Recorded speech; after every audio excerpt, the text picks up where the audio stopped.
chilling out. We're talking about life and theater and stuff. JVC want to start playing theater, you stated? Yeah. Yeah? Would you like to do that? I'll join you. Yes, of course. Don't worry. You get to join me anytime. The next production I'll do, I'm going to bring you in. Okay. No problem. Leo, really, let's see. Can you try the mics out? Can you hear him? Hi. Hi. Hello. Awesome. Perfect. Thank you. So real short. We were having so much fun here, but you have a StarCraft game to play, guys. Again, we were talking a little about your clan here before, playing with fire. It started out as a bunch of friends. Or? Yeah, and it's still a bunch of friends, pretty much. Oh, yeah, they want me to grab a mic, I'm sorry. Hi, yeah, I have a little something with this one, I'll flip him. So it's still a bunch of friends. You'll get to talk later, don't worry. It's still a bunch of friends. Don't get mad. Yeah, don't get mad. But it's okay. So you're still a bunch of friends, but you've like made shirts and stuff. Yeah, so we've grown a bit, still getting better. All right, still working it up, working that clan. So yeah, you're a bunch of, you're in what, Grandmasters? Yeah. Yeah, so you've decided that you guys can obviously play some StarCraft. So what you do, just a bunch of friends sparring with each other, and how much do you play? Well, I play pretty much with each other's, but it's mostly ladder, of course. Yeah, of course, mostly ladder. So just StarCraft is being. I think that's the problem with the game. It's a lonely game sometimes. So it helps to have a clan of friends and groups to play with together. Of course, you have quite a lot of support as well behind you. I just want to ask you a quick question. In here, we asked about funny questions, and you just answered one. Favorite StarCraft 2 unit, Mothership Core. Least favorite StarCraft unit, Mothership Core. Give us an explanation on that one. It's the most powerful unit in the game, so I guess it's my favorite unit as well. All right. And my worst, the least favorite. Yeah, you like the power and you hate the power. Yeah.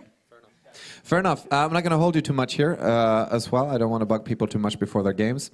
So we had such a cozy time, but I want you guys to tag along. It's going to be so much fun to watch this game. How is your matchup versus Sir? It's probably my best. Is it probably your best? Yeah, we obviously saw that against Madalisk. How do you feel about matchup against him? I feel pretty confident. You feel pretty confident? It's going to be a pretty good game, I think. I think so too. I'm pretty psyched. Anyone else here psyched for the match? They're barely listening, the bastards. Guys, give us a handshake and get into the booths. And with that, good luck and have fun, guys. So I'm just going to simply leave this over to the casters. Go ahead. All right, ladies and gentlemen, we have returned now. This is going to be the second semi-finals here at the University Star League Season 2. This is the final day, and I'm here with this handsome man. And I'm here with this handsome man. We are now getting ready to jump into the second semi-final. I mean, for the first semi-final, I was thinking like, well, Winter's probably got this. Yeah, I was thinking about that the too. builds from his opponent weren't like the smartest, the most thought out, and I thought Winter would have had what to deal with it. Now, in this year game, I definitely don't think any player has an advantage. It's going to be this is going to be two really, really good. They're going to be players. fighting tooth to tooth, or whatever. It's going to be nail-bitingly close. Absolutely. Because both of these players are actually very, as far as I know, jrayc. Yeah, that's how that's his name. jrayc. Yeah, it is. Yeah, jrayc. He's very strong in TVZ, and Winter is also very comfortable in ZVT. Absolutely. Like as long as it goes into the macro game, but we did see, however, that jray, he really also liked going into the macro. Definitely. I mean, he went for the same early third command center, early 2 engineering base every game. That's a style that I'd like as a Terran. Like when well, it is pretty much the style that everybody likes. Well, it's so good. Yeah, and that's like why it sets you up brilliantly for the late game. And now it seems that both players are ready. Okay. So hopefully we're going to jump into this game. It's going to be a clash of the Titans, two of the biggest favorites for this game. For this tournament, I'd say. Yes, maybe absolutely. Madalisk and these two, pretty much, now, were the favorites coming into it. The map that we're going to be having is apparently Belcher Vestige, correct? You are correct. Yes, okay. What is going to happen? You're the Terran here. You're the expert. I am the Terran here. I would suspect nothing else than USC's standard build with the early third command center and the early double engineering base. However, I heard actually Luna and some other sites talk about, like, what should you do against this? I mean, if I know he's going to be doing this. This macro style from Terran? Yeah. Well, there are a few very powerful timings that Zerg can hit, such as was it a Roachling Baneling Bust, for example? Something that Soulkey used very successfully against Innovation in the, not this DSL season, but the season before that, if you recall those finals. I think I do. He But, did that before we build, jump ahead of ourselves. Oh, yes, Let's introduce the absolutely. players. I almost forgot. Thank You want to go very much. first? I can actually do that. So here we have him spawning in the right-hand side, bottom right actually, on Belcher Vestige. Game number 1 here in the second semi-finals of the University Star League Season 2. He is the Red Zerg for team playing with fire. He is Lunar. And his opponent in the top left corner of the map. The blue Terran player, teammate with Morrow, Show, many other great Swedish players. It's from Team Property, jrayc. It's actually fun when he was first picked up by Team Property. Our team manager, Theodice, was doing like the announcement video that we're going to pick up a new player called jrayc. But he had no idea how to pronounce his name, so he was like, oh, it's this new player, jrayc. So he was like, wait, what? Oh, you mean jrayc? Oh, okay. Oh yeah, you work together with Property, don't you? Yeah, a bit. I mean, they're really cool. One of the, I'd say definitely the biggest esport team in Sweden and one of the biggest in Europe actually they've become now. And Oh really? No. it's going to be so interesting to now get into DreamHack Winter and see what's going to be going down because there's a Dota team there, there's a League of Legends team there, there's Show of course playing in the main tournament of DreamHack, which is like, these are pretty much, I'd say maybe the 16 best players in the world, like not exactly, but almost. Top caliber players at least. Yeah, are going to be attending. all of the players are top calibers. Definitely. Show's So it's group is going to be very hard for him to get out of though. I'd say so, definitely. What kind of we have SOS in that group? We have SOS and 3 Terrans, I think. For GG. Yeah, He's I a- can't remember all the Terrans, but I think it was like, Innovation too as well. Oh yeah, but for GG super strong in TVT. He is, and I mean, just going up in a TVT against some top tier Korean Terrans, that's going to be awesome to watch. And I would say, yeah, Show stands no chance at all. But before, in this DreamHack Summer, before Show against Life, I was like, yeah, there's no chance Show's got this, right? And everyone else was like, yeah, there's no chance. And then the biggest upset in StarCraft history, or one of the biggest upsets in StarCraft history occurred, and everyone's lives were changed forever. Was that a 2-1 win versus Life? Yeah. Yeah, but anyway, so to talk about this game. Now, jrayc, he's always, he really likes the 3cc double engineering bay. He just wants to set up for the late game. We really saw him shine that in his series against Madlisk, where he was displaying beautiful splitting and just really good decision making and how to take his engagements. Now, Luna probably knows this. Yeah, for sure Luna knows what so jrayc was doing. and when you're playing against an opponent of this caliber, you don't want to let the game go in, go on so that they can capitalize on their strengths. What do you think Luna is going to be doing? I mean, perhaps Luna's strengths are also in the late game, so it's not impossible that he wants to go for the late game, but he Clash of the definitely wants Titans to then. do something before that. Yeah, definitely. I mean, a cool point to bring up as well is that these are two of the biggest Swedish teams that are going at each other. Both teams have a long history of being, like, for a long time the Swedish StarCraft scene was like, there was a couple players that were in international teams, like in Fnatic and Dignitas and stuff, that were really good. And there was Property in the Swedish scene, and then it was pretty much playing with Fire and maybe Team Druids also that were like completely Swedish. And now, of course, Team Darkstar exists as well, which is one of the best Swedish teams now as well. But playing with Fire and Property actually have almost a rivalry going far back for the best Swedish team. These two teams, they have a history. Yeah. Okay, well... I mean, I remember Clan was between these two teams, like, for the best team in Sweden, which probably usually won, actually. Oh, really? No. Okay, well, it's going to be interesting to see here if the player from Property can defend his title as part of the better team. Oh, yeah, you mean like that? Yeah. It's going to be really interesting to see. And so far, he's looking super, super solid. He's playing it the way that he wants to right now. Like, nothing odd going for Hellions, getting that stem perk up and stuff like that. Double engineering bay are going to be started shortly, most likely, and he's only going to be putting on this tiny Hellion pressure. He's not going to be able to make too much happen, I think, because Luna is a very solid player. He's very solid. I mean, it's going to be interesting to see, because Luna actually said in his interview after the Serg vs. Sir game he had against Megashira that, yeah, I think Mutas are OP. I'm not sure if he meant, like, really meant they are OP or just that he likes using them. But I mean, or if it was only for Zerg versus Zerg, or if it was for Zerg versus Terran as well. Yeah. But if there is really a mute style play, it's going to be interesting to see, because you very rarely see just mass mute. You often just see like some mutas to put on pressure, but I would love to see like try to get up to 35, 40 mutas with just a lot of upgrades, because it's so hard to deal with as a tank Yeah, player. absolutely. The mobility, and they actually deal ridiculous amounts of damage when well upgraded. But it takes a lot to get there. And it takes for the Terran to be an awfully passive player. And jrayc, he really ramps up the pressure once he starts to get comfortable. Like, he likes to move out with 1-1 and his first 2 medevacs. So we'll have to see if he can make anything happen there. True. I mean, he threw away 2 Hellions without getting much forward, so he has 4 Hellions right now. In the games against Madalisk, of course, he often used his first 6 Hellions as a part of his first push with the Marines and the medevacs. They actually play a pivotal role in dealing with the Zerglings that are going to be coming in there. Now we have 1-1 starter for both of these players, by the way, and bailing us together with a lair coming down. This is just looking very, very standard. Yeah. And both players are just ramping up their macro, getting ready to go into the mid-game. Yeah, and it's, as you said, a super standard. You're setting up for a super standard like Ling Bling Muta against Marine Mine Medevac probably game. I mean, jrayc is doing something really smart here with his factory actually in the main base, where he's just floating it around and building reactors. I mean, he has just been building reactors that's for the last... really cool. Yeah, I mean, you don't really see people do I haven't it a seen lot. that before.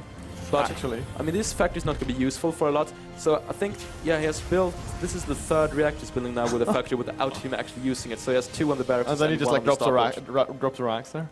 That's actually really next gen. One thing I want to point out though, that jrayc, he has been building siege tanks, honing to bomber. Maybe. But I mean, I think a lot of that is just because he was playing as Madalisk and... Yeah, it's a reactionary thing, but still, very many turns they still stick to the marine tank. The marine mine style. Like they neglect tanks. So I personally really like that addition of the siege tanks. Yeah, but I mean, against Madalisk, we saw that jrayc just played really safe. I mean, with a lot of siege tanks, not just a couple, but that last game actually a huge amount of siege 17, tanks. I believe, on Frost. Anyway, we see jrayc moving out on the map. He does have these 4 Hellions intact. Stimpack is done. Combat Shield about to finish up. There's so many Zerglings here for Luna. I think jrayc should just move out, clear out the creep, but and then pull back. there's no bailing speed, but he is on creep. He needs to be quite careful there with how he engages. Spire is about to finish, and 26 more links in production. 4th space as well is potentially going to be cancelled now when jrayc comes in here in this attack angle there. I mean, Luna is playing so well. He has a lot in here. The Banelings coming in. However, great split from jrayc. The flanking Queen's actually not something you see every day, but jrayc is picking up and getting out of that. Luna cleans up the attack. Yeah, and jrayc he has to go home. he lost a medevac. He did. Yes. The Queens are focusing it down. Like he was, Luna was super fast there on focusing that down. So some beautiful play there coming from our side player, and now another double drop being loaded up him, making its way across the map. I think they're going to be running into these overlords though, so that's going to get spotted right away. Now jrayc is establishing his 3rd base. He's really, really fast on adding that 4th command center. And I like this what Luna is doing, just spreading creep, or like dropping creep with these overlords. I mean, Luna is doing everything so well right now. I'm really, really impressed by what he's doing. He has he went for 6 queens. Just threw down the creep. Wow, look at his creep spread. So much creep. Also went for the early burrow, and is burying Zerglings around the map for vision. Burying Zerglings to block the expansions. I mean, Luna's playing so well right now. Even keeping that Queen alive with a clutch transfuse, the mines are getting cleaned up. He has the Overseer, and but just look, the army count. There's so many Zerglings right here. He is not so. Luna hasn't taken virtually any damage at all, and even this drop is going to get shut down now when the Mutalisks come in. But the 4th base for Luna, though, is going to go down. jrayc with a great drop right there. It's just such high-level multitasking for both players. But the 3rd base of jrayc had a Baneling bus coming there. How many SCVs did he actually use there? 19 workers have gone down for that's jrayc. Brutal right now. 51 SCVs to 68 drones of Playing with Fire's Luna, who's playing a beautiful CVT right now on Belcher Vestige. But jrayc is just wow, look at these medevacs. Well. These medevacs are good. If these medevacs are taken out, that's more than half of his medevacs, and he needs to keep those alive. And there's a drop at the 3rd base also, which is getting cleaned up on Luna right now. And there's also a drop in the main, a double medevac drop. There are a few Banelings here, but they're not reacting. He needs to split these Marines up, but the Banelings are just going to come in and detonate on top of all of those Marines. 4 Marines actually remain alive, and they can do a lot of damage. 2-2 is not done yet, and he is forced to evacuate the main base. Well, UniSL is playing a brilliant positional game, forcing Luna out of position and is keeping Luna at the 3-base economy with only 55 drones. So it's an equal economy, an equal economical position, and with the upgrade advantage that UniSL has right now, I think it's in a great position. 2-2 is going to be done, but 2-2 is not even started for Lunar. Yeah, that is going to be huge, because when the 2-2 kicks in here for jrayc, Lunar is going to find himself fighting an uphill battle. And then especially when jrayc can start that 3-3 right away, that's just going to snowball out of control. Yeah. Something really interesting to see is while the meters are flying into the main of UniSL, is that he has so many medevacs right now. I mean, when the people... We saw that in the medalist games as well. Yeah. I mean, when you trade armies with a SUG player, the SUG usually kills your mines, kills your marines, but the medevacs usually stay there. So, I mean, the medevac count is just building up, which is great for UniSL, but it's going so far out to creep right now. Lunar right now was he was very briefly camping the facilities there, the production facilities of jrayc, but he is forced to come home because he cannot only defend this with purely lings and banelings. That's not going to work out. He's going to have to pull everything back to hold this.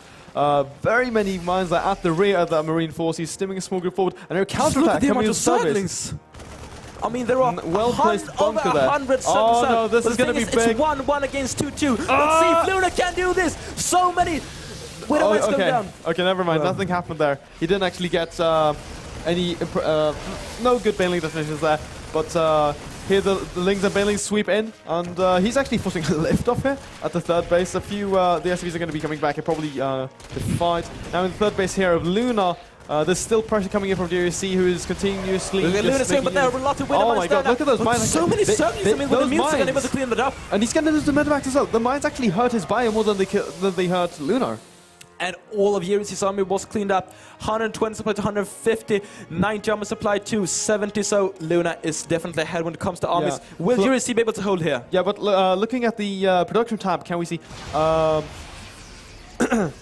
Still no 2-2 ground for Luna. Yeah, absolutely. I would say +3 has been started, so once that kicks in, I think that jrayc is he's going to be able to just march his way through that third base of his opponent. But now we have a big counterattack. Meters in the main and a counterattack into the third. That's actually a lot of units coming in there. A ridiculous amount of Zerglings, actually. They're going to be surrounding that bunker, taking that out very, very quickly. Those Marines, goodbye. And the amount of aggression and multitasking for both these players are just amazing. jrayc is down to 28 SCVs, though. Wow.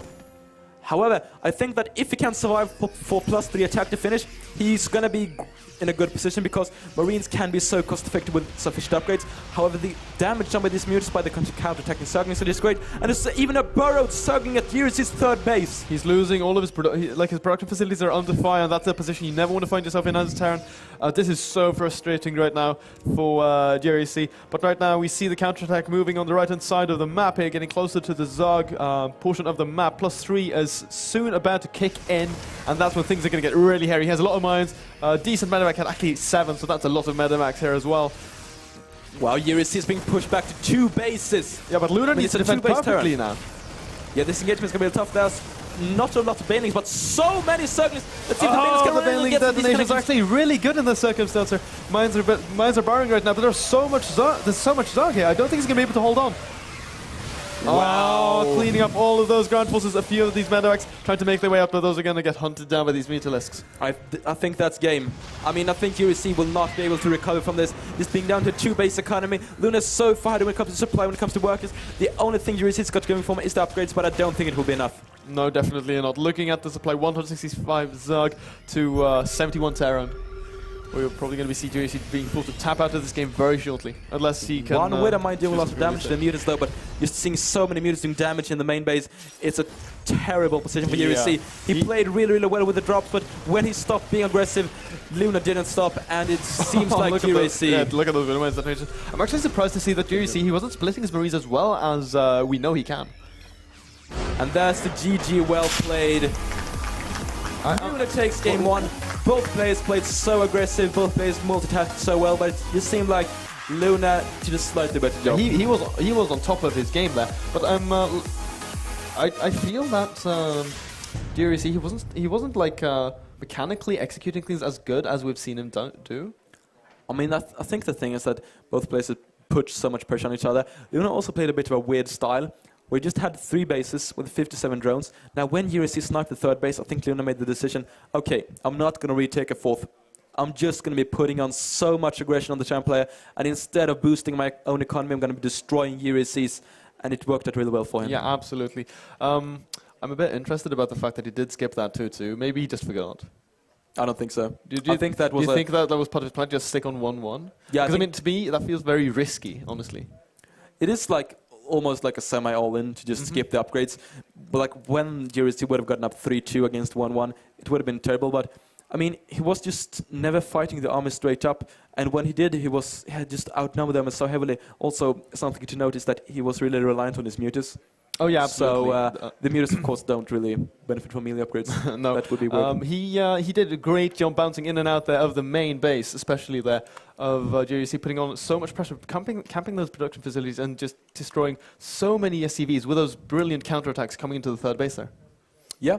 I really like think that. I think jrayc needs. I mean, he played really well for the most part. The drops did a lot of damage, but something that he could improve was his SimCity, his building placement. Yeah. I mean, walling at the third base with some supply depots with a bunker, that could have prevented a lot of damage. I feel like when he started dropping in supply, like in terms of workers and stuff like that, and there was a lot of Zerg all over the map, he was starting to crumble a little bit. Yeah, I mean, it was a conscious decision from jrayc to not clean up the creep. I mean, he never scanned, he never cleaned up the creep, which I think he just thought like, okay, I'm going to do economical damage. I'm not going to care about the map control like in the middle, which, I mean, it's also kind of a risky decision. It is definitely, because I mean, like, if Zerg does get the initiative to be offensive like that, not having cleared that creep, it's the Zerg unit is just at your frontal right away. Yeah, absolutely, and it's with that, it seems like both players are ready, and this map is going to be on Eklund Wastes, a map which... I like that. I mean, the biggest thing about this map is it's so easy to secure, like three or four bases. Yeah, so 4 bases for Terran it's pretty easy to, like, it's Terran Protoss. I mean, the thing about this map, I would say, is it's really good for mech. It's probably the best meching map. Oh, you mentioned that. I would not guess that jrayc wants to go for mech. He does not feel like a meching player. He more wants to rely on his aggression, his multitasking. Yeah, he likes the mobility of the bio with the Meadow Axe. Anyway, so let's just take it away then. Let's take it away here on Eklund Wastes. In the bottom right corner, if I can start with introductions, is the Terran Bonjour from Team Property. Playing in the blue trunks, it is jrayc.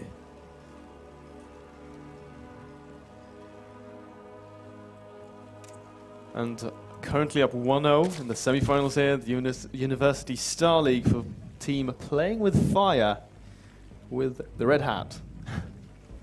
He is Lunar.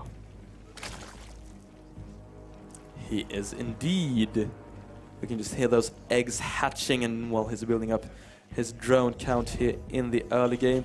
And oh, jrayc, I love you. He's gonna go for a proxy 11, yeah. It's like right off the bat. This is really ballsy. I like this. This is the first time that jrayc is going to be doing any sort of non-macro build. Yeah, I mean, it's been the commands in the first ever game, so yeah. I'm sure Luna watched the game against MrBadExample and knows that's what jrayc has been going for. So he's probably not expecting this. I mean, I'm pretty sure Luna did not drone scout last game as well. No, he did not.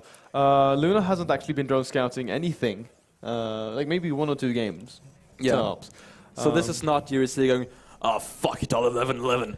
It's just, I think it's more of a conscious decision based on what Luna has been doing. Absolutely, it's a well thought out game plan now. And the second Rax is down. I really, really love these kind of builds. I think it's so fun because... That's why you play Protoss. Oh, I actually have nothing. I have no good response to that. No, but I really enjoy seeing players get 11-11. Because it takes a lot of skill to hold off. Yeah. It's difficult for a Zerg to hold off a well-executed 11-11. It just makes very interesting, fun games to watch. Let's see how many SCVs he pulls, though. It's going to be real exciting. I mean, he has pulled no SCVs so far. I think he needs to go really soon if he wants to pull any SCVs. It does not look like it, actually. So, if it's just these Marines with the 2 SCVs, he's kind of trying to get a bunker down, but it's not going to be a huge amount of pressure. Oh, the bunker outside, though. Lunar just scouting now for... Oh, Lunar, does he spot the bunker? Yeah, yes, he sees this. So now Lambus must be going off. I think he just realizes instantaneously that this is actually a proxy Rax. His pool is about to finish, though, so we should see a spine dropping in his main.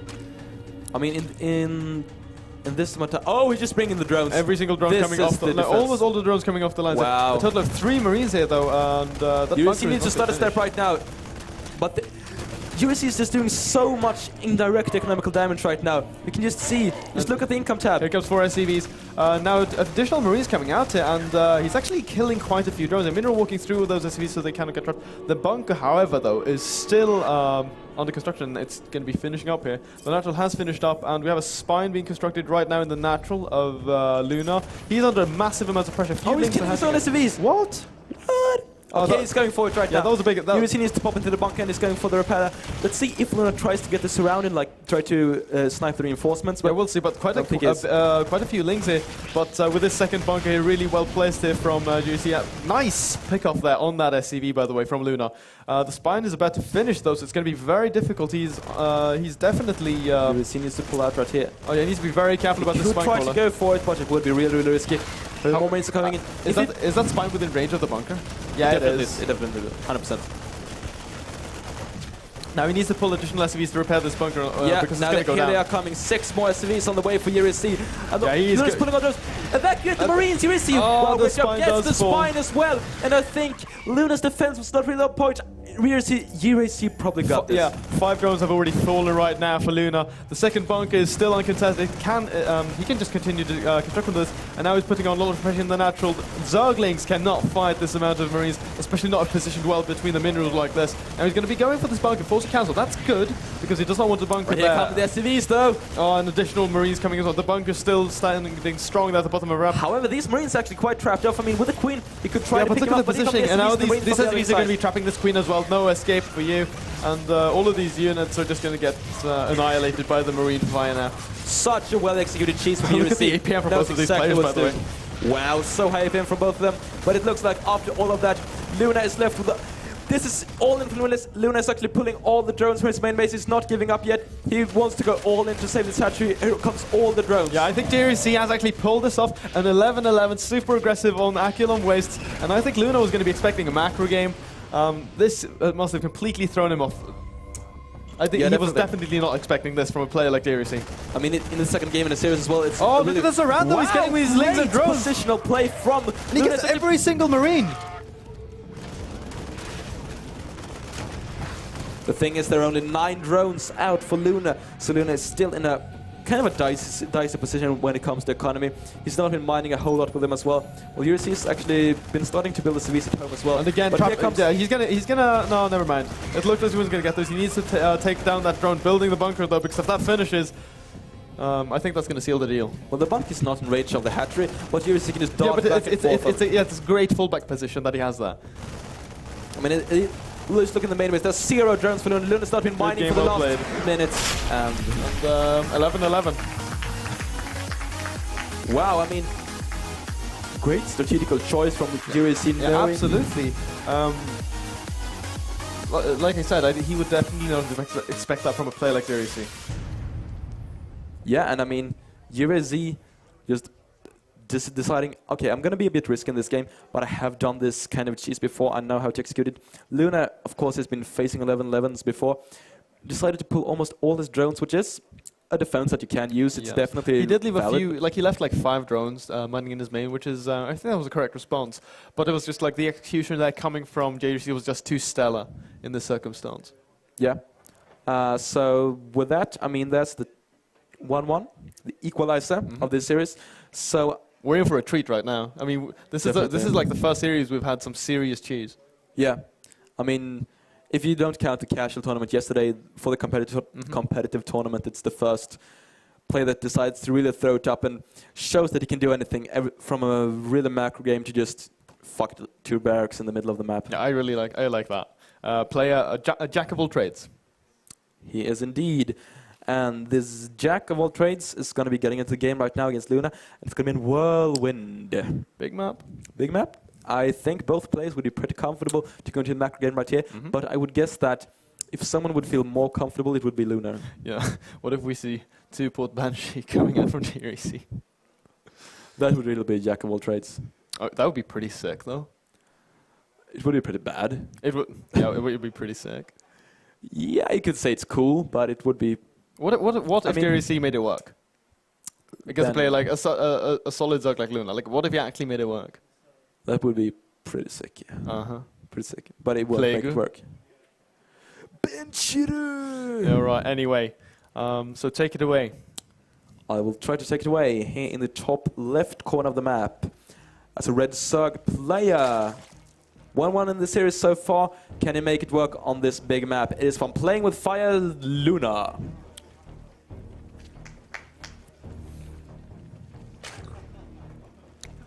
And here we have his opponent. He is the Blue Terran, fighting for team property, equalizing game number 2 on Eklund Wastes with a beautifully executed 11-11. Is he going to be able to take an advantage? He is jrayc. Oh, you're not. jrayc, you are not doing this. jrayc. What is he doing? Wow.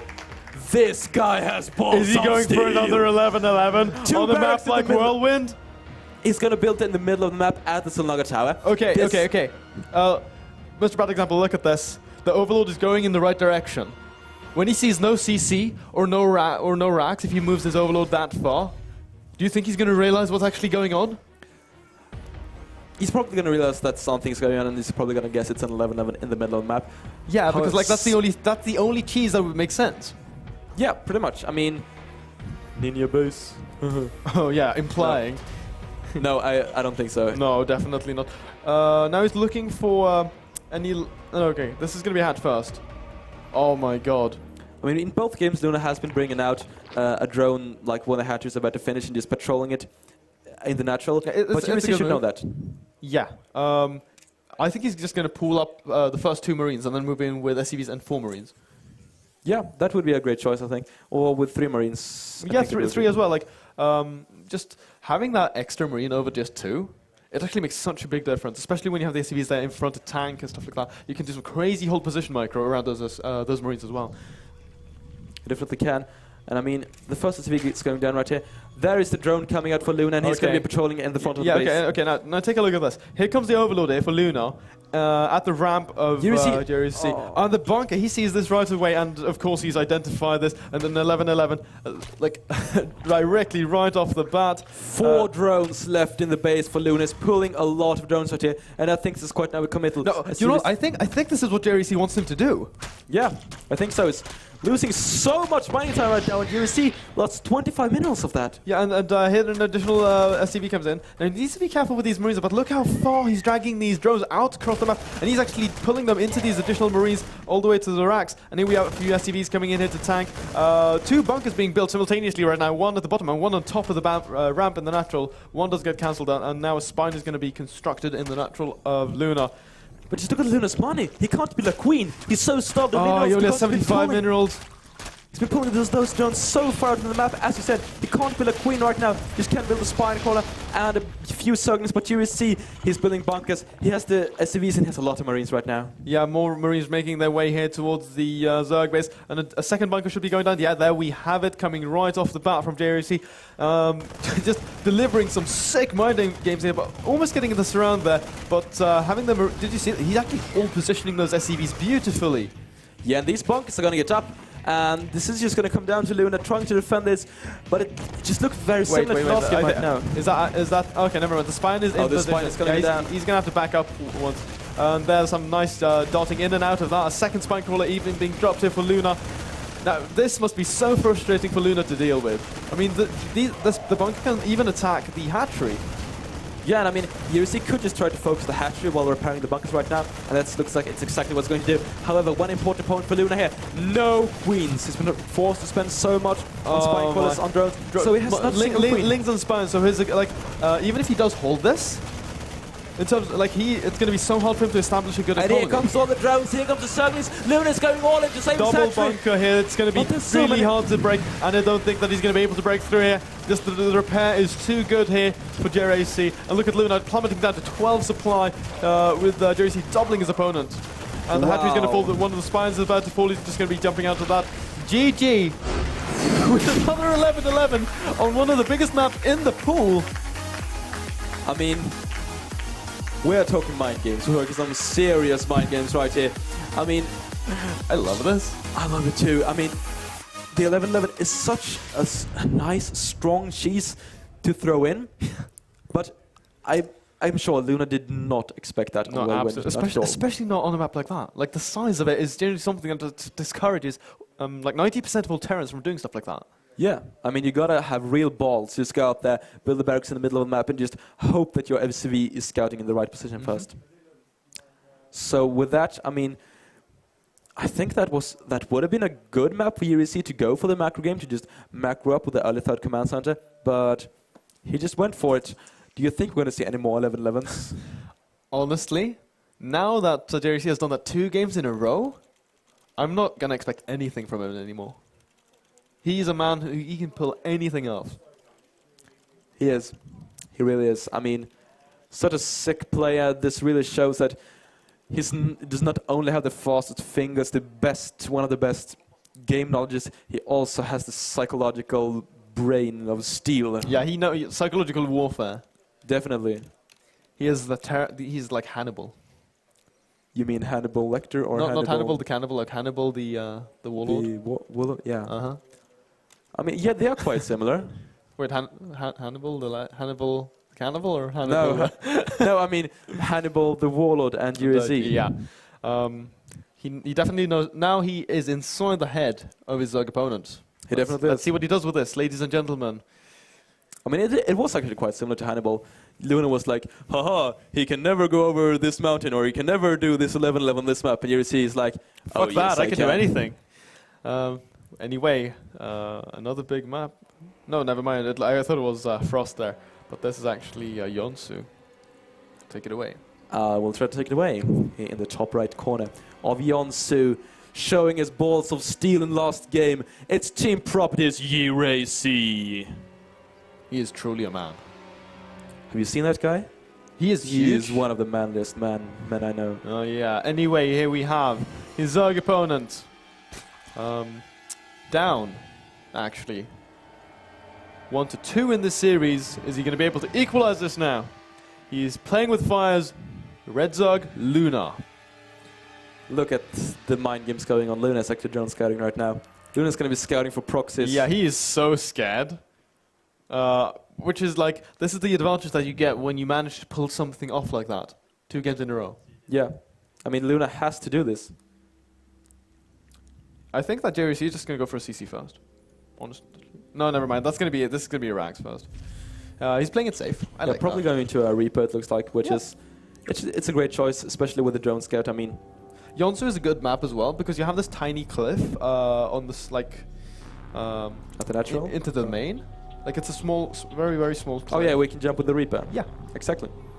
So That Reaper is- is definitely not a bad choice on this map. It just relies on you, like, being able to micro your Reapers. And But we know that jrayc does have micro, though. Like, Pyro micro. I want to point out that, look, the APM is crazy for jrayc, and he's, like, displayed insane APM every single game. he has indeed. That's the hatchet first for Luna. Scouting out, actually not going over to UC space, just scouting the regular proxy positions, and then going back to mining. Going for the spawning pool. However, something that I would like to talk about is that Luna has not really been living up to his team name. I mean, playing with fire. He should be getting in there, taking some risks. Oh yeah, doing something risky out of the ordinary. However, he's been playing That makes pretty sense. standard. Yeah, so he plays a very safe style. Like, he's been playing a very safe, not super aggressive, but quite reactive style. yeah. So I think actually, what Luna might need is to live up to his clan name a bit more. Yeah. jrayc, I don't know. jrayc is just like really balls of steel, man. Like, you could, I could have said it better myself. I still think it's so insane, like going for 11 2 games. But look, we have a second Reaper. Good choice here actually from jrayc. Oh, look at the bunker! Luna's pulling all his drones again. Does he think it's another? Does he think like something else is going on like that? And now the Reaper is going to be coming in, and this is so frustrating here for Luna. I think this bunker might actually finish. We have 2 lings in production, a few Zerglings. Okay, this is going to be really close. But if this bunker finishes, it's not the biggest of deals. I mean, jrayc is just doing so much drone harassment, but hasn't killed a single one. This bunker finishing just means that he has a point of fallback, but this Reaper is never killing that hatchery. No. I like that as well, reacting quickly with those wounded, with those injured drones. We have a second Reaper making its way across the map here, though, and now we have the natural CC as well as a factory and a reactor. He's just opening this way, applying some pressure onto his opponent. I think this is a good call anyway for jrayc, because I mean it does force quite an extreme response in terms of like he actually was supposed to make 8 lings, which means 4 less drones. It does, and I mean, this was not just a good choice of strategy in general. It was just so well planned out in this series. It really shows that it was not the first time jrayc is playing a best of series. Oh yeah, I mean, it's really showing that. Oh, I mean, he's focusing the oh, queen. he got the beautiful queen! micro there with the, and he even manages to save both of them. I think. Yeah, he's gonna save both of them. Come on. Oh, No. jrayc. Oh, he decided to sacrifice that to get the scout. Well, that was quite a miss micro on that one Reaper, but actually got one queen, so it was probably worth it. jrayc is now transitioning into a normal macro build, but this just goes to show you that he's not just a ballsy, he's not just a APM heavy, he's also a very smart player. Yeah, absolutely. He's just getting a full scout there, seeing that there's no gas down for Luna yet, so he can just completely shut out the threat of any super aggressive like Baneling builds or anything like that. And he does actually pick off that creep tumor. That's very frustrating. 25 energy wasted. Wow, it is, and there is actually 3 queens right now for Luna, going up for the 4th as well. A very deciding factor, I think, in the game on in the first game was that he actually went for the 6 queens and managed to get out so much creep to it, but in this game it seems like he's only going to go for 4. Now we see jrayc doing his standard build. He is getting that 3rd CC and getting the stim again. He just switched up his opening style a bit. I mean, he can afford to do that, and I mean, if he wins this game, he's going to be advancing on to the finals. Yeah, he did a different opening, which I think is a great choice. I mean, he does not want to get too easily read, and if you... I don't want to get ahead of myself, but if jrayc would go up against Winter in the finals, having done only the same build in 2 best of 5 series, Winter would know for sure what jrayc was doing. Yeah. But Winter, if you've seen these games as well, he should be... He can't really know what jrayc is doing. No, like it could be a if I was Winter, I'd be a bit more nervous now, because now I can see that jrayc actually can execute other kinds of builds as well. Did you see that? Like, he was actually attack commanding those rocks because he knew there was a creep coming there, so he got hit by the splash. That's really high level. Really sick there. Well, the Lunar is sending in the Scouting Overlord, and it's going to get a good glimpse of what's going on. 2 Marines out for jrayc, so he's going to be able to shut that down eventually. But Luna is going to scout the 3rd command center. Let's see if there's actually... There's no engineering base down for jrayc, so he's going for barracks number 2 and 3 before the engineering base. Oh, wait, is he going to get this hatchery? No, really? It's dangerously low. Oh, yeah, that's actually correct. 2 more volleys, and I think it might actually fall. 20 HP, and there's the and he does get the cancel, and he even picks off the drone, and he's just going to get out of there. 1-1 started here for Luna, though. I like this, the fast upgrades. You know, I'm a sucker for upgrades. Double engineering bay coming down now here. Stim is actually right around the corner for jrayc. Well, this is a more aggressive variation of build for jrayc. He definitely delayed the engineering base, delayed the tech in order to get a faster army. With those 2 Reapers actually make a big difference in terms of how you're how you come into the mid game.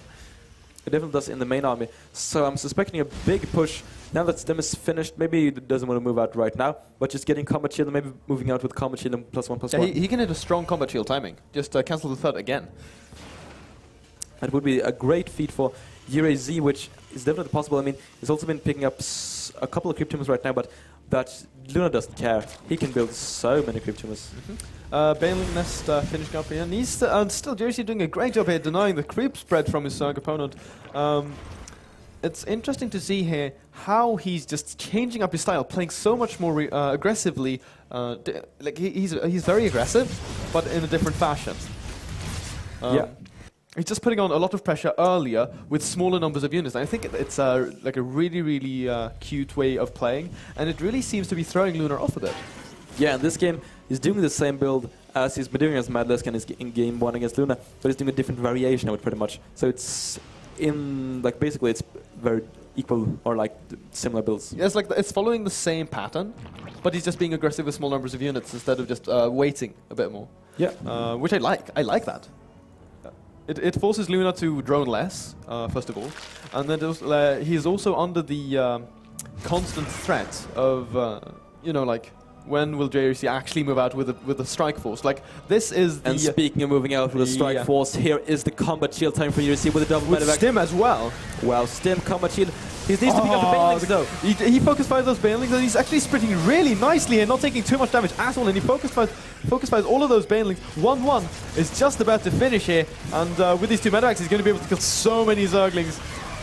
1-1 is done for the Lynx though, but with the medevac support, this is great. He's picking up all the queens for Luna, and here is just is putting on so much aggression here. Will able to go for the third base. He's killed 3 queens already. 4th queen does fall, and now he's going to start to go to town on these drones. The drones are coming off the line, and he just lifts up. Third base also established here for jrayc. He's in a beautiful position right now. Yeah, I mean, he's dropping the Marines again, which is a bit cocky, which might have not been... no, but look at the damage that he has just done. He's at 140 supply to 85 Zerg, 64 workers to 59 drones, therefore in favor of jrayc. 2-2 is on the way, and Burrow and Baneling speed, by the way, but 2 has also been started for jrayc. Just look at the units lost tab. Pretty much double the units lost for Luna compared to USC. USC's been microing so well and done everything right. It's now swinging into onto creep. Oh, look at this again, like you pointed out, he doesn't care about the creep. Yeah, this is the same as game 1. I mean, this is quite a way to play, I'd say, but it's not definitely a mistake. I mean, could be a very smart play as well. Yeah, it's a counter-attack on one of the third base. It feels so similar. It's sort of the play that how jrayc plays, and I mean, he's going for the high medevac count again. This is what I'd identify as jrayc. Like, this is his style. This is how he plays, or this is one of the variations of his style. Plus the carapace is going to be done any second right now, and there's the centrifugal hooks down as Look well. at the cute Michael there picking up the Marines. Decent Widowmine hits. They were indeed, and USC is being Yeah, forced back. he should actually pick those mines just like right up because of the oversteer monster. However, USC is just doing the rally, but Luna's actually pushing him back right now. However, just when we think about the economy right now, USC is being so far ahead, adding actually 4 more barracks. Yeah, look at right his now. 72 SCVs to 59 drones as well. He's doing a beautiful job here, keeping Luna back. By just ramping up all this. He's even got 4th CC established. 2-2 is soon going to finish up as well. And he can just start 3-3 right away. Yeah, and this is some great micro for Luna actually sending in the Suggins, but USC actually unburrowing the Widow Mines. Focusing down those banelings. But no, big detonations there, killing a lot of those Marines. Yeah, and USC is going for this standard rallying style, which we see a lot of Terran players do, but he's doing it a lot earlier than someone like absolutely. Bomber, for example. Before 2-2. That has kicked in. He's just being completely relentless. Oh, okay, this engagement did not go in jrayc's favor. Now, especially with his Mutalisks coming in here, he's in risk of losing these medevacs, and those are the really important units they want to be keeping alive. But it's been 12 Marines at a time. He's just pushing back Luna, and as a lot of Soviet players have been saying, when you go Ling with Muda against Marine medevac, you have to be ahead in economy. Right now, jrayc is ahead in economy. Oh yeah, this is really difficult. The mines haven't really been getting all of their shots off. But now Luna is pushing him back, and the medevacs are all falling, and this is actually pretty big, losing all those medevacs. Yeah, he is, but I think USC is going to be able to stabilize here, and Luna's not taking back map control yet. The thing is that, I mean, USC, this economy is just so great. I mean, I've been saying that a lot now. Is he going to? I think he's going to be looking to soon establish that 4th base as well.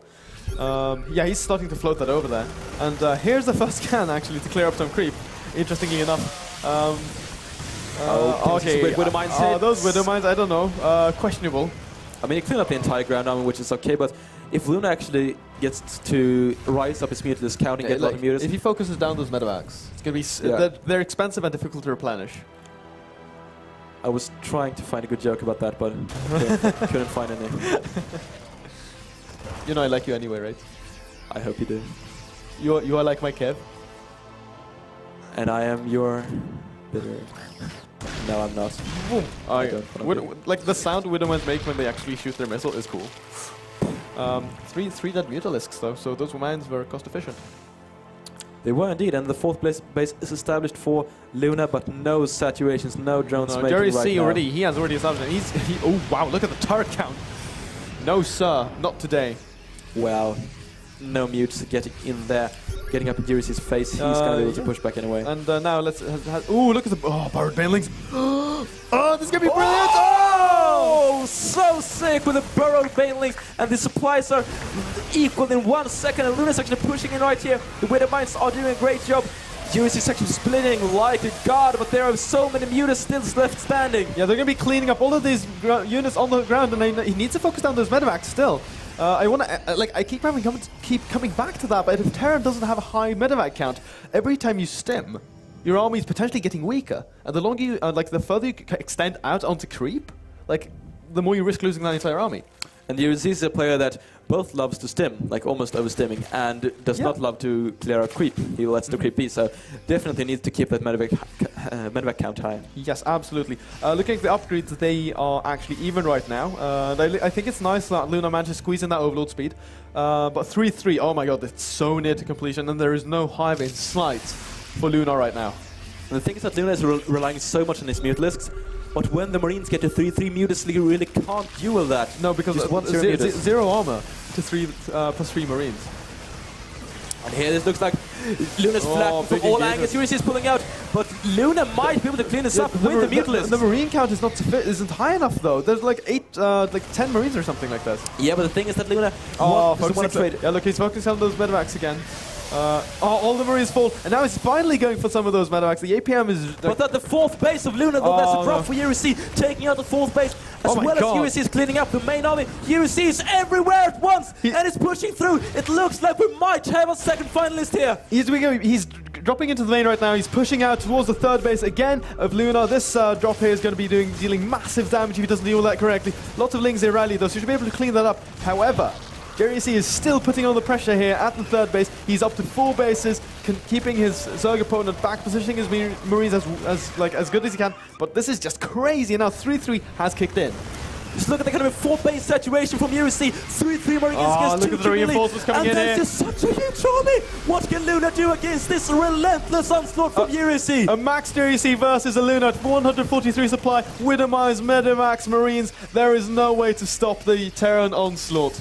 Wow, this is just total domination, pushing through, stimming all these Marines. I want to see some Manor Mules right here. USC showing your boss. There they are. USC saying, get out, Luna. I am this finalist. I'm going to go up against Winter. And it looks like we're going to see GG any second now. Absolutely. Brilliant game coming in from jrayc. He knew exactly to play that good game, and good luck. Wow, ladies and gentlemen. We have our finalists in the University Star League Season 2. It's going to be Winter against USC. Both players has just been crushing, dominating their way to the finals. Yes, absolutely. And I am so excited. Give it up for jrayc. You definitely should. Oh yeah, that was so beautiful. Oh my god. Like the way that he was all over the map. Yeah. He was really straight. Luna has great multitasking, and he has really good unit control and decision making, but jrayc was just straining him to the breaking point. Yeah, I mean, the first game was the macro game, which Luna won, and then USC went for 2 straight cheeses, which made me think that, well, USC might not be so confident in the macro game, or like maybe Luna has the upper hand, but in that 4th game, USC just showed I can drop everywhere, I can upgrade everywhere, I can win in every aspect of the game. I think that what jrayc did at the start of the game was he said, this is going to be my game. Yeah, he decided that, and that's what happened. Just such a brilliant execution from the first Reaper with a bunker, setting up for the economical advantage, forcing Luna to pull a lot of drones into the mid-game push, and just putting on aggression during the whole game while having an economy behind it. Yeah, absolutely. Like, I feel like the game plan that he had, especially in Game 3, as he was following his regular build, like his macro build, but the way that he changed up the way that he was aggressive, and he really loved all of these tiny pushes with a small group of units, like forcing units from his opponent and pulling him all like out of position over and over. Yeah, it was, but how the Luna actually showed that he could almost deal with this. I mean, he's been facing this so much, so he could pretty much deal with a straight push from jrayc. But when jrayc realized that, he started to drop. He dropped Luna's 4th base kill, he did damage in Luna's main base with the drop, forced Luna thin, and then stroke with his main army that was from, I'd say, like 12.5 minutes, constant pressure until the end of the game. Yeah. And no breathing space. As we've shown the APM tabs a couple of times as well, I mean, I can't imagine how high they were. Players just having to macro while being put on under and putting on constant pressure during like 20 minutes. That was crazy. I think that was a great final game, leading into the finals here. Displayed from jrayc. And as I said, I mean, Winter had like almost like the easy bracket, but jrayc really had to fight its way through. Yeah, absolutely. And with that, let's hear it from the real fighter here, jrayc. Yes. Take it away, Petter. Here we go, ladies and gentlemen. Just gonna have a short talk with these two guys after these games that gave me a freaking heart attack. You cheesy bastard! You made it through. This is experience shows, but I just want to give a big hand for Lunar for these games, right? Oh, the place! I had I had hair standing on edge here, man. Yeah, we were rooting so hard for you here because, dude, double cheese, really? Sorry. Well, you have to do what you have to do to win. Thank you so much. You're gonna get to go to the third place game. Actually, we're not gonna play it here. It's gonna have to be an online game. We don't have the time to get it into the broadcast, but you'll have the chance to win all the merchandise, all the stuff as well. And guys, thank you very much for this. It's gonna be awesome to see you in the finals here. Let's see if we can you can kick some winter butt. I don't know about that. But if you want to talk more about these games, we'll see you in the player couch. Thank you so much for the games, guys. Good luck in the finals. Good luck in the third place game. And thank you so much for being in the tournament. Thank you. So much. Thank you. Big hand for these two guys. I'm all psyched up. I drank too much coffee, and then with the cheese games, it just gets your head spinning with that. So we have the that was absolutely awesome. I'm going to throw over to the player couch. Let's see if I have anything more to say here. I'm just all wrecked by these games, man. Oh, the StarCraft, it's been epic. I'm not sure if I have too much to say. We're going to have the finals start at let's see, 8 o'clock. Yeah, so we're going to take some breaks. It's going to be epic gaming. jrayc versus Winter. We're going to see who's taking the. Winter's been just absolutely wrecking other people, but then again, it's jrayc. You never see what's going to happen. And the first place winner is, of course, going to get the secret prize from Violet Gears. It's going to be so much fun to see what that is. So, guys. Until then, hang out in the bars. If you're at home, take some beer. Get over here. Actually, we have beer. If you don't have beer at home, this is going to be so much nice hang here in the bar and around here. I don't know what to say. Let's hype up for the finals and leave it over to the player casting couch. Go ahead. Okay, hello Internet. Welcome back to the player sofa. With us this casting session, we have a special guest. His name is Per. Welcome to the couch, Per. Yeah, before we jump into the interview with jrayc, because that was amazing games, we're going to do this special interview. Yeah, and he will be a friend from mylan.nu. Hello, Per. Welcome, Per. So, you are a friend of the UniSL, I understand? Of course. Yeah, and you're here to promote your event, which is called MyLAN. Exactly. And what is this event? MyLAN is going to be the biggest LAN ever hosted in Stockholm. And it will take place this January between the 3rd and the 6th. So it's going to be 4 days of gaming, and around this LAN there is going to be a big event for youths. And there you can see a lot of skating, a lot of, everything you can think of that kids like. Right, so will it be like the biggest LAN ever? Will it be bigger than DreamHack? Eventually, right? It will not be bigger than DreamHack, and we don't see ourselves as competitors. We just know that there is a huge interest for gaming in Stockholm, and we think that it's about time that Stockholm hosts its own It is. LAN. I definitely believe that there's time for Stockholm to host their own LAN.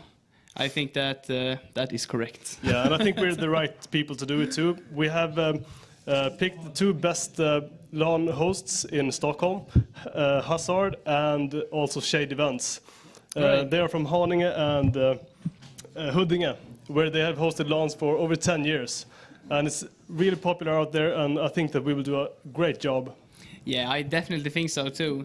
So, like this is by far like the biggest LAN that has yet been launched in Stockholm, right? Yeah, we have never been able to get into a big venture like this before. So now we have a cooperation with Stockholmsmässan, and this has never been done before. And so both in Haninge and in Huddinge, we've had troubles with our too small rooms to host bigger events. So how many seats will this event have? 1,000 is our aim, and we are glad if we can do that. And will there be like events such as competitions in various games, or like only StarCraft, or? We will have competitions in LoL, Dota 2, Counter-Strike, and StarCraft 2. Okay. I think that sounds like it's going to be a great event. Yeah, it's going to be great. And right now we have a prize pool of 80,000 Swedish kronos, including some gear from a sponsor that we haven't released yet, but in a couple of days Okay. you will see it. Yeah, that sounds really exciting. So if you're interested in more information, where can you go and find such information? You can go to mylan.nu or just lan.nu. It's where you can book your seats and you can see more information about the tournaments. Actually, I'm going to this LAN. I am as soon, too. like when I was eliminated from this tournament, I was like, all right, I need to find a new tournament. I need to win something. Yeah, that's so exactly what I said. I'm going to go for sure. So it's going to be super fun. Yeah, I think it's a good idea, especially if you're like fairly good at the game, but you don't feel like you can compete at the DreamHack level. I think you have a much better chance at winning first or second place in this particular tournaments. You should definitely come and say hi to me and Njal if you're watching this at home. You should come and be owned by us. Yeah. Because we're I'd going like to beat you. I'd like that very much. We'd like that very much. Yes. So, without further ado... Yeah, is there anything else you want to say to everyone out there? Yeah, I'm looking forward to seeing you at my LAN, and come up to me and say hello. And if you have any questions at all, just go to our homepage and ask questions via our email. And that's myland.now. .nu. Not NU, not now. It's now in Swedish, it is though. now in Swedish. All right. Thank you very much, Per. Thank you very much. And jrayc, will you please come to the sofa? Yeah, now without... Förlåt? Oh. Yeah, you have to. Sorry, dude. It's not like you play the most exhausting kind of games, too, so come on now. Hey, well played, man. Thanks. I'm watching Twitter. Yeah, I can see that. Watching all your fans. Yeah, they're spamming me. Of course they are. Yeah. I have some glad news for you. For your team property. What? Do you know that there's a game called LOL? Yeah. Do you know that you have a team in that game also? Yeah. So you just beat Dignitas. Really? And yeah, you did. Oh. It was Oh, kind the of a notes. surprise Hey, the turn. notes. Okay. Yeah, I brought the notes. Proxy I talked to your, what's it called? Your team manager, Petter. Yeah. And he was really excited about it. I think you were down like 10 kills or something. Really? Yeah. And they came back. And they turned it somehow, and Okay. like one hero, I don't know how it works because I don't play the game, but one of those heroes just ran past everything and killed the Nexus. the throne or the Nexus Okay. or whatever it's called. Yeah. What was the hero like? Like, what did it do? It looked like it had blades of some sort. Blades? Yeah, blades. Okay. And Petter said it was a carry. So yeah, the carry got the You played the game? No, he said Blades and yeah, carry. he said that the carry got the quad kill and he just ran out and killed Okay, the so, the so no one Nexus. could stop him? No, I Okay, guess not. Okay. Well, should we jump into the real game? The game for men. The game for StarCraft men. 2. All right. So let's start with the first game. Probably the one game you did not enjoy that much, the Belgian Vestige game. Do you feel that you played up to your potential, or were you a bit shaky? I think I didn't play as well as I could, so I didn't feel well, and that's why I thought I should bring him some mind games and just go 2 racks. Yeah, Petter told me that you were going to do like at least one 11-11, and yeah, I guess we see that you didn't. Yeah, and I mean if you do it once, sure, but I mean you're not expecting to, so Right. it's mind games. Yeah, we were actually pretty excited up here when we were talking about your mind games, and I actually Yeah. said like, I wonder if this guy has the balls to do it twice, because especially when the next map is Whirlwind, it's a real good mind game to do. So and it worked out perfectly for you. It was really Yeah, great. like it's such a good mind game in the way that like the third game, you have to ask yourself with your Luna, like, is he going to do it this game as well? And I think he drone scouted, No, so he may. that's the point. I think I noticed that he didn't drone scouts. Oh, he didn't. So last game? I just went for 2 racks. I mean, Right. If you're scared, as a Zerg, if you're scared of the 2 racks on Whirlwind, you just take a little longer scout to the Sanak. Yeah, That's the only place you're going to put 2 racks anyway. So it was a good call of you seeing that he don't drone scout that much. So a really good read. Yeah. Right. So that, anything else fun? anything else fun? Let's talk about the last game actually, because you used 2 racks two times in a row, and the games were pretty similar in the defense and what happened. It was good micro and a good mind game. But in the last game, you did a Reaper expand, Yep. but you went for a bunker. Was this actually to trick him too? That's the point as well, because it didn't drone scout, and it didn't put the overlord where you can see the gas. You can easily think it's a 2-Rex again. Exactly. You know, if you put down the bunker. So I just put down the bunker, and hopefully he will freak out and He did. bring the drones. Yeah, because it's so easy to overreact to Zerg if you think it's a 2-Rex again. Yeah. And I should say, like, your turn versus Zerg is looking like really strong. Because the first games you played against Madlisk, you had the same build every game. So I didn't think you were going to do anything else. But like doing the 2-Rex and doing the Reaper expand, do you have many styles in this? No, not really. I mean, the CC first is the strongest build. Right. Yeah. So of course. that's pretty much everything you can do in TVC, to be honest. So you're having a TVC in the finals, and he has been watching you like 2 games in a row now, playing your TVC. Do you have anything like? Well, that's a bad question though. If I have anything else? Do you have any other builds that you're going to use against him? I was almost close to ask you. All right, so do you always put down the 3rd CC, or do you like to do the double Rex thing? No, that's a stupid question. Yeah, that's a stupid question. I can probably make something up. I mean, yeah. Are you going to try the double Banshee build? I can just 2-Rex for every game, you know. So. Yeah, you can do that, but you can also do the He will Stephania 2-Rex build. every game. Yeah. Like you can also do the Stephania build with the 2 Banshees, 2 starport Banshees. I think that would throw him off. Without cloak. Yeah, without cloak. I think he forgot cloak. Yeah, you did. Just go like further and 2-Rex proxy and 2-port proxy. So you do the starport proxy then, and then wait for at least 4 Banshees and then go in. Yeah. Just go back. That will mess him up, man. And I think also a big moment in the last game was when your Reaper Hellion actually managed to cancel the 3rd base. It was kind of close, and it makes such a big difference. So it much felt really good when you managed to cancel it. I think that was the winning point. Yeah. I mean, I think so too. You can easily get torn apart after that, because my economy is up and I can just rally units. And actually, like a big shout out to Lunar, because he had some really great engagement, even though he was behind in both army and economy, and that's really hard to do. And like in the Belcher Vestige game, did you notice that he forgot 2-2? No, so we were actually a bit scared, even though he I looked didn't ahead. notice that either. Like if you just manage to stabilize and then get your 3-3 up, and he's still at 1-1, things just start melting. So yeah. I think he's a better player than me, but I can do the mind games, so I won. Yeah. Well, there's a difference being a better player in one best of 1 and a better player in a best of 5. Like there's a big difference with the mind games and being able to adapt to different strategies. But you're not in Grandmaster yourself, right? No, not this season, but I was a couple of seasons. I was last season and then a couple of seasons ago. Oh, you were? Yeah. So you're practically Grandmaster player then? I guess, yeah. Yeah, okay. Because I was going to ask if you often beat Grandmasters, but then obviously you do. Yeah. So. Well then, I don't think we have that many more questions. Is there anything special you want to say? No. Do you have a special message for Winter? Because he says he's going to win this tournament. Right. He's been saying that for a long time. A single map against you. He said actually that no matter who he beats in the finals, he's going to win. So. Well, I mean, arrogance is good, I guess. What's it called in English? Pride before fall. Is that what they say? No idea. Something like that. Something, pride, something, it's not good, something you will fall. Yeah. All right, is that your message? Yeah. Okay. With all putting words in one's mouth.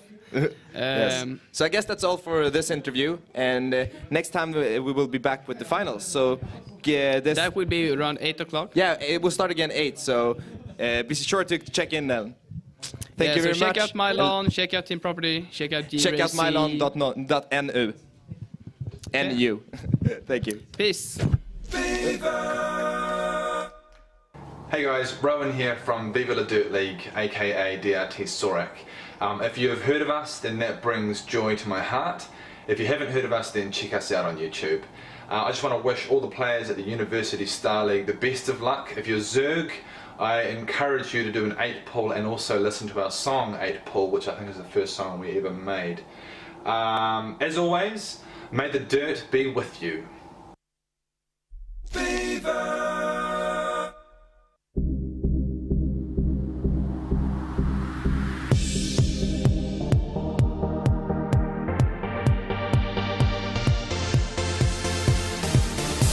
I'm better, so much better now. 8 p.m., less than 10 when this game came out. I'm better, so much better now. I use my micro and macro together now. So wrap up nice and warm, a blizzard's coming on. In the eye of the storm, we're playing Heart of the Swarm. Knew this day would come since StarCraft 2 Part 1. We've only just begun, we're playing Heart of the Swarm.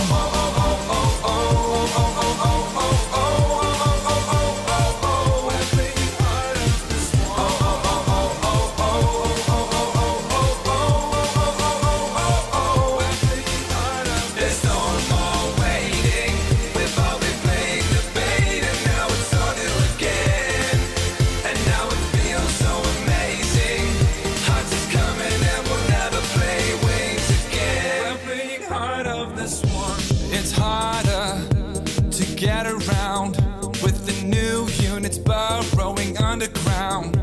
And watch out when you wanna fight with the Tempest and Oracle in the sky. And medevacs are fast and motherships can slow, and you don't need a lab before you research burrow. The Viper can abduct, your tanks are out of luck. Find all of this and more right here in Heart of the Swarm. The Swarm, the Swarm, the Swarm, the Swarm, the Swarm, the Swarm. Right here in Heart of the Swarm.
Welcome to Heart of the Swarm.